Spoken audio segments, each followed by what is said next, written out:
presentation, sir. Like I am a nerd for science fiction and speculative fiction, so I really enjoyed your session. I have like couple of questions. The first one is, how do we demarcate between dystopian and apocalyptic and science fiction? Do we have a boundary? Just a minute, Yashaswini. Simran, mic off karo. Please, you carry on.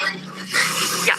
So my question was, how do we demarcate between dystopian, apocalyptic, and science fiction, and do we even have a boundary? Because all Hang of them. on, I have a counter question. Got it, got it, Yashaswini. That's a great question that is being asked a lot these days. In fact, it has been, it is being asked for a long time since science fiction is, coming to fore. But then I have a counter question, and the counter question is why? Why do we always need to draw these boundaries? Why do we always need to adhere to these Victorian impulses of pigeonholing?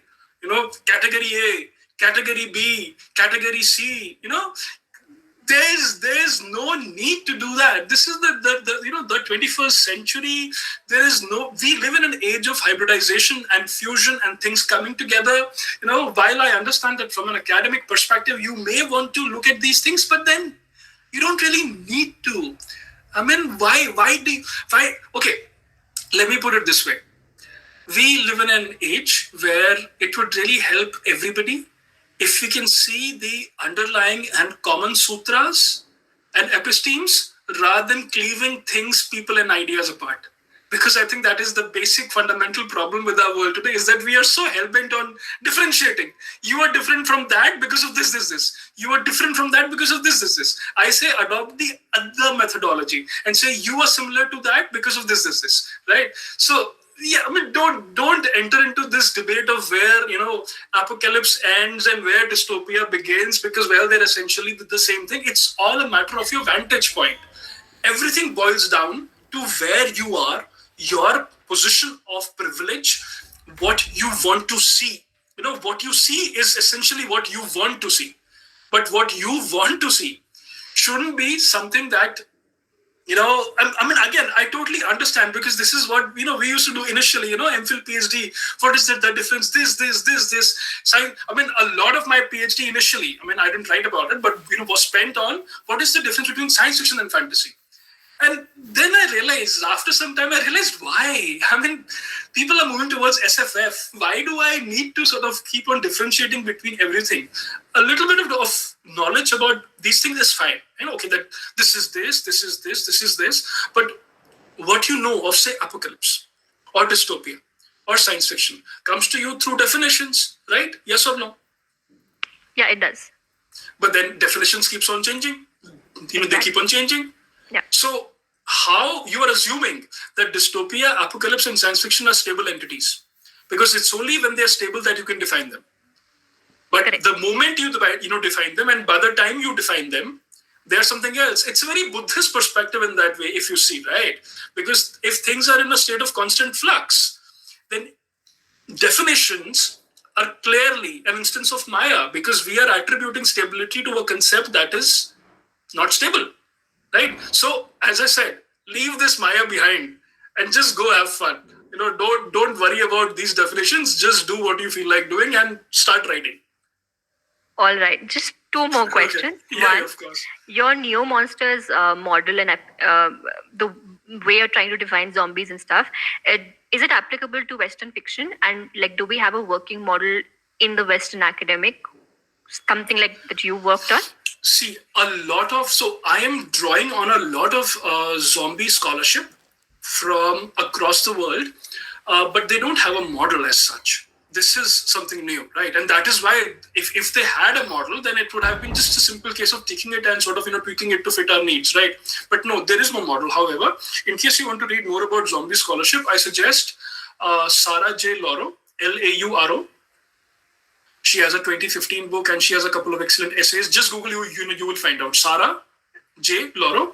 Roger Luckhurst has a wonderful book on cultural history of zombies, right?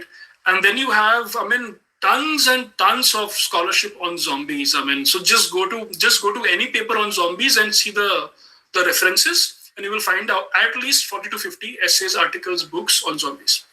I hope that helps you. Yeah, thank you so much. Just a last question, if the committee allows. Yeah, the quality of science fiction in India. I mean, considering that, of course, when we were young, Shaktiman and these shows we grew up. Hang on. Let me interrupt you right now, since this is not, as I said, a formal session. This is an informal session, so I can take the liberty of interrupting you. Is Shaktiman science fiction? Somewhat. I mean, how it also falls in the superhero genre. Of course, it's mostly superhero, but there is a lot of science involved in it. That right? Well, you have Electric Man who's shooting, electricity out of his hands and stuff, right? So that is science. But then, is Shaktiman really science fiction? Science fiction? Maybe not. What is the novum? What is the novum of Shaktiman? I think superhero genre. I think it would eventually fall into the superhero genre. And at that time, you had a lot of literature and a lot of comic books falling in that particular area. So, of course, for nostalgia, it's fine. And as you said, early 2000s, and you had Koi Mil Gaya and stuff. But the quality, especially in writing as well as in movies, it's not as good. I mean, not comparing, but just we are far behind in terms of that. Absolutely. Got it. Absolutely. I do understand what you're trying to say. And I just want to tell you that, if you're comparing quality, then, you also have people like, Shravan Chaudhary, like Vandana Singh, like Priya Sarukai Chabria, like Manjula Padmanabhan, who are next to none. They are there, right there. If you read their works, you will know what I'm talking about. But yes, in certain cases, Ar-Rahman, for example, a total rip-off of Star Wars. It even has a little green character that speaks like Yoda, the inverted way, how Yoda speaks, right? So yes, I do see, but then the question is, which medium are you talking about? If you're talking about fiction, then that is not technically true, because you have Vandana Singhs and you have Manjula Padmanabhans. But if you talk about filmmaking, then I sort of understand your concern. And the best way to explain it is the budget. You need VFX, right? You need special effects. You need sets. So that is not something that comes cheap. And our budgets are somewhat limited when compared to, say, Hollywood. So if you're comparing War of the Worlds of, say, Hollywood with a homegrown web series or a homegrown film, then we may not have the kind of budgets. But when we do have the kind of budgets, we equal Hollywood, if not blow it out of the skies. Example, Yantran. Watch that film, Robot. Have you seen Yantran by Rajnikant? Okay, watch that film. So this film had a good budget, and just look at, it's very, you wouldn't be able to tell if it's like an Indian production or a Hollywood production. So everything boils down to, the crude cash nexus of your purchasing power, right? So, but yes, at the same time, as I said, that Bal Phonke also said that most of our science fiction today is stuck between 3 and 4 stages, right? So that's why, in terms of quality, if you're comparing it with, say, 1960s New Wave, which is written by, Joanna Rose, Ursula Le Guin, like very, very, political yet aesthetic. So we perhaps may not have that, but then we are just sort of, breaking new ground. We are just coming out. And once we start exploring, I'm sure that those lacunae will be taken care of. Though, in the same breath, I'd say, I don't write highbrow science fiction. I love writing pulp SF. I love reading and writing pulp SF, because that is what speaks to me the most, right? But if something else speaks to you, go for it. Thank you so much. Yeah. Any other question, comment, criticism, feedback, indictment? I'm more than happy. Yes, Gulshan, you have raised your hand. You can ask your question. Hello, sir. Thank you, sir, for a lovely lecture, sir. And I have, sir, a few questions about the ethical issues in the science fiction, sir. Sir, with the science and technology, sir, it makes us, it's taking us towards immortality. It's a very common trope in science fiction, sir. And sir, my question is, what will it make us dehuman? Is it taking us forward towards dehumanization? Absolutely. That's a wonderful question, Gulshan. Thank you for that. yes, you're absolutely right that there is this common trope in science fiction that using technology. Gulshan, can you please mute yourself? I mean, there's lots of feedback. Oh, Yeah, thank you, Gulshan. Right. So, so this is a very common trope that technology is going to make us immortal, right? We may go live in a digital world, our bodies will be left behind, or our bodies will be augmented with futuristic technology to such an extent that we will not, face the jaws of death, because whichever body part has a problem, you will replace that body part and we move towards cybernetics. And what does that do to our humanity? I think that is a wonderful question. And the honest response is, I don't have an answer, because this is something that is so beyond our wildest imaginations. Is that, yes, ethically it is going to be a problem, but who knows, maybe humanity of 1,000 years later, maybe humanity of say 3012 CE is going to be about all of us living inside supercomputers as data, as streams of data. And for us sitting here right now, that may be very unethical and horrifying. Maybe that time when our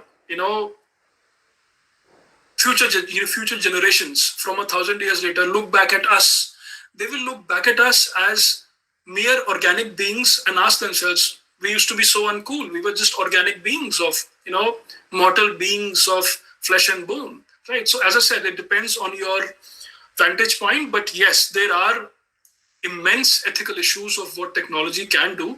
But right now, the question that bothers me even more is, what is this technology going to do to exacerbate current inequalities? I'm not even thinking of 1,000 years, because that will be done. But right now, suppose you come up with a technology that you never die, like altered carbon. You get a new body, or you replace your parts, body parts. You replace your heart, you replace your everything. We have already started on that direction with the pacemaker, etc. Towards becoming a little bit of a cybernetic organism. But as I said, what really bothers me, it really makes me feel anxious, is that suppose you have this new technology, who's going to benefit from that? Think about this, Gulshan. Suppose you have this new technology that can give you a longer life, that can increase your lifespan by say 10 years, but it costs 10 crore rupees.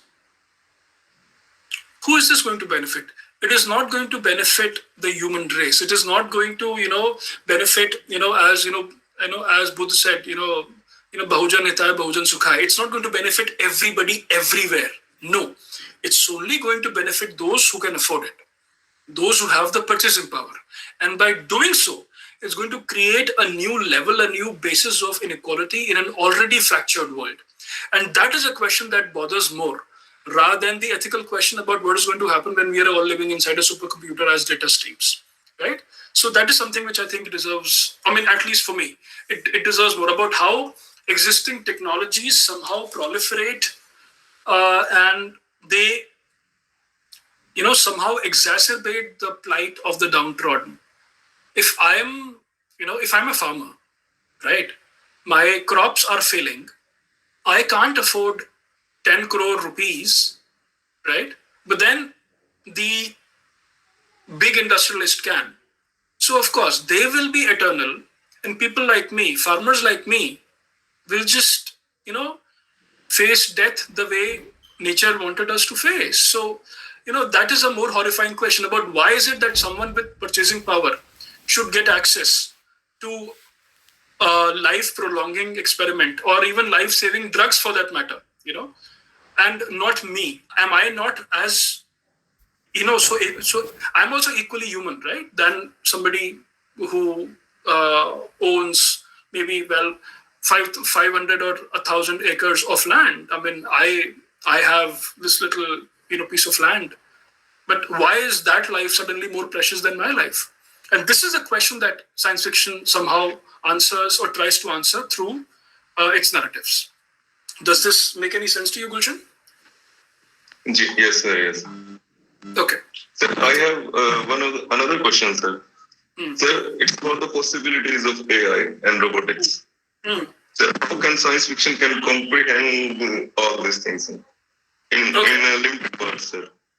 Okay, yeah. See, science fiction can warn us about the dangers to come, but as I said, the purpose of prediction isn't really inbuilt into science fiction. It is more of description, right? So, but at the same time, there is something called the technological singularity, right? It's a concept in science fiction, singularity. Singularity is that horizon beyond which you can't see anything, you can't predict anything. And singularity is usually associated with artificial intelligence, right? ASI, it's called an ASI, artificial superintelligence. So once you have an ASI, you hit what Max Moore calls a prediction wall. As in, you can't really predict what is going to happen after that. The AI might say, well, you know what? The human beings are hungry. Let me grow food for them. The AI might say, well, the earth is hungry. Let me make food for the earth from these human beings. So we become fertilizer in that case. We become manure. So you can't really predict, beyond. But in fictional terms, you can. So if you can't predict, that is in scientific terms.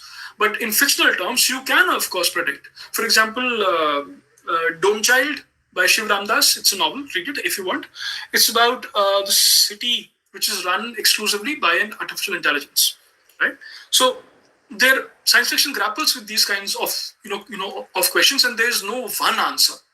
There's no one answer because nobody knows what the answer is because we are not even sure about what the question is, right? So, but still, by portraying different kinds of possibilities or different pathways that are available to us as individuals and as a species for the future, science fiction somehow expands our mind and we can take better decisions for us today. Okay. Sir, I have a follow-up question, sir. Sir, climate change, it's a very big problem today, sir. Sir, I think post-humans are more suited for this, to live in climate change, sir. Humans may extinct in future, sir. Absolutely. With the way climate change is going, the polar ice cap is melting. Desertification is happening. We have floods in some places. Back home, just look back home. We have floods in some places. Some places have an acute water shortage. So just see that in summers we have an acute water shortage, and 2 months later we have flooding at the same time. And then lots of islands are going to be submerged by rising water levels. So everything points to a very horrifying prognosis, a very horrifying future, because we don't know what is happening. And still, some of us say, well, there is nothing called climate change. It's just a fad. It's just a hoax. So, and SF in specific deals with it. There is now a new branch called climate fiction, which talks precisely about this. Now some people. So now climate fiction says that we are not science fiction. Science fiction says no, you are science fiction. But let's not go into this debate. But there is an entire new genre or subgenre or mode called climate fiction that talks about the impact of climate change on human beings, on this planet, on social systems, on how we organize our societies. And what you can do is you can maybe read more a little bit about climate fiction and see if you can come up with your own ideas to solve climate change and then form a story out of it as sort of a prototype. Right. Okay. Does that help you in any way? Ji, sir. Thank you, sir, for wonderful insights. Okay. Yeah. Dr. Sami, Sangeeta Balkrishnan wrote this question. Hello, Dr. Sami, please take this up when you can. Asking this, since I see transhumanism on your slide, my question, do we place post-transhumanisms under the umbrella SF? Okay. Again, see, this is exactly what I said, that since science fiction is a mode, you can place anything under science fiction if you use the vocabulary that corresponds to science and scientific advancement and technology. Though, on the other hand, if you want to say no, transhumanism is something that is, or posthumanism is something which is very different from science fiction, I would agree with you too, because I don't want to impose definitions on anybody here. But at the same time, I would say that if transhumanism or posthumanism is being achieved as a result of say technological advancement, which we discussed, then, well, it is kind of science fiction, because it is the creation of a new artificial heart that everybody can afford, the creation of a new lung, the creation of an oxygen generator, which everybody can afford. We come from a place where we saw what happened in 21. So if being transhuman derives from what we usually call science and tech, then yes, that would be subsumed within science fiction. But in case you don't want that to happen, you want to have your own theorization, go ahead. No problem. Okay, we can maybe take the next question. Shubhasik, are you there to ask the question yourself, or should I read it? I'll read. Should H.P. Lovecraft be more appropriately seen a speculative author or a science fiction author? Also, how is a speculative fiction distinguished from science fiction by virtue of the epistemology of description? Okay. Well, this is something which I talked in the initial slides, that speculative fiction is anything that speculates, right? So anything that speculates, fantasy is spec-fic, mythology is spec-fic, horror is spec-fic, science fiction is spec-fic, but they all have different modes of how to proceed. Science fiction would be something that derives from science and technology. Now, science and technology itself is a very contentious term, because science fiction is not just about science and technology. It's also about advanced science, quasi-science, pseudo-science, alternate science, and then different ramifications of that. So as long as you are working on what I call parascience, which is a mixture of advanced science, quasi-science, pseudo-science, proto-science, counter-science, even that is science fiction, because you're engaging with the very notion of SF, creating your own methodology of science fiction. So as long as you are doing that, science fiction is distinct. But as I said, that now SF and fantasy are being fused to such a degree that we have SFF. So these sort of labels of categorizing that this is that doesn't really matter. But if you were to have a working definition where you can start, then spec-fic is something that speculates, and science fiction, fantasy. So the science of science fiction, the magic of fantasy, the divinity of mythology, are different ways of approaching external reality. And then you can choose where you want to go. Does this make any sense to the person who asked the question? If he or she is still here? Okay, maybe they are not here. Yeah, we can move on to our next question. Someone raised his hand, Ratna Prasad maybe. I'm not able to see him. Yeah, Ratna Prasad. Please go ahead.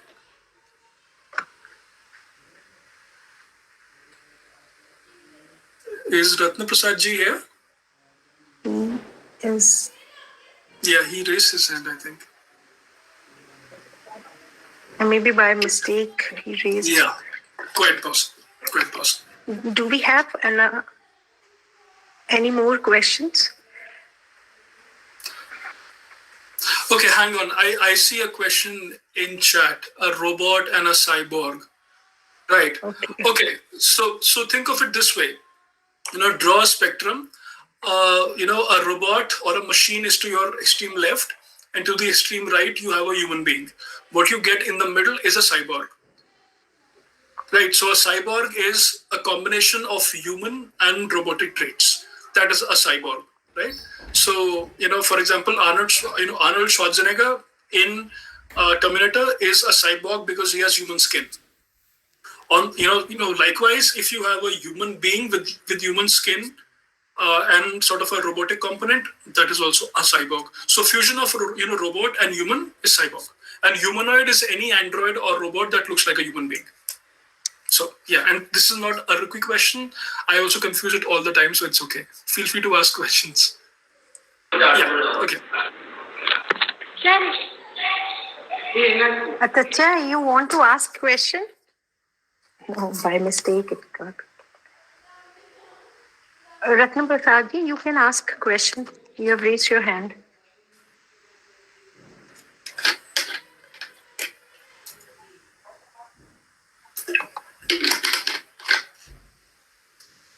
Does anyone have any question to ask? Dr. Sami, it shows how. Okay, Sonal has written something. Sir, you said. Okay. And see, I'm not a part of Anglophone science fiction. I'm not a part of Anglophone science fiction. I just engage with Anglophone science fiction. And this means Indian English SF is Anglophone science fiction in India, right? So basically, science fiction that is written in Indian English in India by Indian writers. That is what is called, Anglophone SF in India. That is what I deal with. Yeah, somebody was saying something. Okay. Yeah. Rahul sir. Have any question to ask? Dr. Sami, it shows how. Okay, Sonal has written something. Sir, you said. Okay. And see, I'm not a part of Anglophone science fiction. I'm not a part of Anglophone science fiction. I just engage with Anglophone science fiction. And this means Indian English SF is Anglophone science fiction in India, right? So basically, science fiction that is written in Indian English in India by Indian writers. That is what is called. Sir. Dr. Sami, I am really awestruck and speechless to see this sincerity, this dedication with which you have been researching on this genre of science fiction. I have heard, I have been telling this to my students so often that a great person is always humble, is always humane. You exemplify that. You are the epitome. Because now that we are into this informal way of addressing the certain aspects, especially coming to this science fiction workshop that I had planned, I just wanted to make my students aware of all the possibilities, especially research possibilities in this genre. I want to share here that on 18th of October, I am again planning a workshop for my students to present their research papers on science fiction. So your talk gave them wonderful, this triggering thoughts, how to go about in research. One more thing I want to say that the heart and sincerity with which a researcher puts into, you get a soulful result. And your discourse, your talk, your detailed structure is the reason that we are so glued, we are so gratefully glued to the screen since you have been addressing all of us. The efforts that you have put in making this presentation, the detailed structure, where you talked about history of modern SF, or you were telling us about definitions, history, the themes, science fiction writing. We are definitely the pleasure is benefited. all mine. The pleasure is all mine. Thank you so much. And I also love the fact that, I got, such wonderful questions, and you were such, patient and understanding audience, and at the same time, very enthusiastic audience, right? So thank you so much for that. And, if you have the time, again, I leave with the request that when you have time, think about what really troubles you, troubles this world, ails this world, and see if you can come up with a particular technological solution to fix it, and then see what is going to be the ramification of the deployment of that technology in the world. So with this, I'm done. Thank you so much.